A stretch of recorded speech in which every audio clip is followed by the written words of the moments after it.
24 फरवरी 2022 में जब रशिया ने यूक्रेन पर हमला किया तो अमेरिका, यूरोप और उनके सहयोगियों ने रशिया पर इतने सख्त प्रतिबंध लगाए कि लगा बस अब रशिया की इकोनॉमी टूट जाएगी।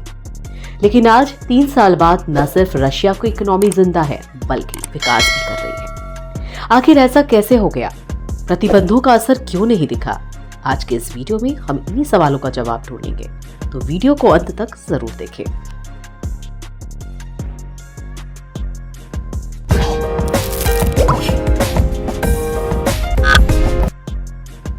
जब रशिया ने यूक्रेन पर हमला किया तो पश्चिमी ने सोचा अगर अर्थव्यवस्था को रोक दिया तो रशिया की युद्ध मशीन भी रुक जाएगी। 300 अरब डॉलर के रशिया के केंद्रीय बैंक के भंडार को फ्रीज कर दिया गया।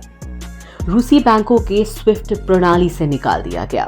जब रशिया ने यूक्रेन पर अटैक किया तो वेस्ट ने सोचा अगर इकोनॉमी को रोक दिया तो रशिया की वॉर मशीन भी रुक जाएगी।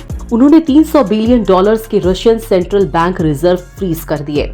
रशियन बैंकों को स्विफ्ट प्रणाली से निकाल दिया गया और तेल गैस निर्यात को $60 प्रति बैरल के बराबर मूल्य सीमा लगा दी गई। हाईटेक सामान जैसे माइक्रोचिप्स और हथियारों के पार्ट्स पर भी प्रतिबंध लगा दिए गए। आइडिया था रशिया को फाइनेंशियली और टेक्नोलॉजिकली तोड़ देना। 2022 में रशिया का जीडीपी 2.1% गिर गया, रूबल 30% क्रैश कर गया और लोगों ने बैंक से पैसे निकालने शुरू कर दिए। लेकिन फिर भी रशिया रुका नहीं। क्यों? क्योंकि उसने अपना गेम प्लान बदल दिया था। इसके बाद रशिया के सेंट्रल बैंक ने तुरंत एक्शन लिया, इंटरेस्ट रेट को 20% तक बढ़ा दिया और कैपिटल कंट्रोल्स लगाए, मतलब पैसे को देश के बाहर जाने से रोका। 2 महीने में ही 90% निकाले गए पैसे बैंकों में वापस आ गए और रूबल स्थिर हो गया। रूस ने अपने बजट का बड़ा हिस्सा युद्ध उत्पादन में डाल दिया। कारखाने दिन रात टैंक और ड्रोन बनाने लगे।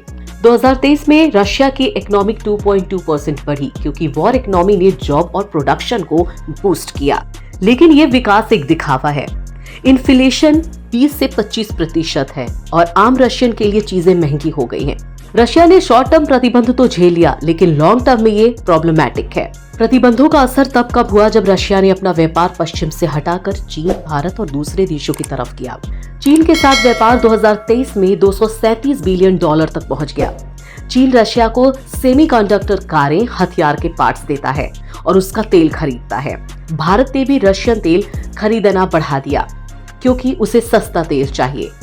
टर्की, यूएई और खाजिस्तान जैसे देश वेस्टर्न गुड्स को रशिया तक पहुंचाते हैं। रशिया ने एक शाइडो फ्लीट बनाया, पुराने टैंकर जो तेल की कीमत सीमा के नियम तोड़ते हैं। लेकिन सच ये भी है कि चीन रशिया को सस्ते में तेल खरीदने को मजबूर करता है और रशिया अब कहीं न कहीं चीन पर निर्भर हो गया है। सैंक्शंस रशिया को तबाह नहीं कर पाए क्योंकि रशिया ने स्मार्टली अपनी इकोनॉमी को हैंडल कर ली। लेकिन ये जीत एक छोटी सी कहानी है। रशिया का फ्यूचर सैंक्शंस के साथ कमजोर होता जा रहा है। अब सवाल ये है, क्या वेस्ट अपने सैंक्शन को और मजबूत करेगा या रशिया आगे बढ़ता रहेगा?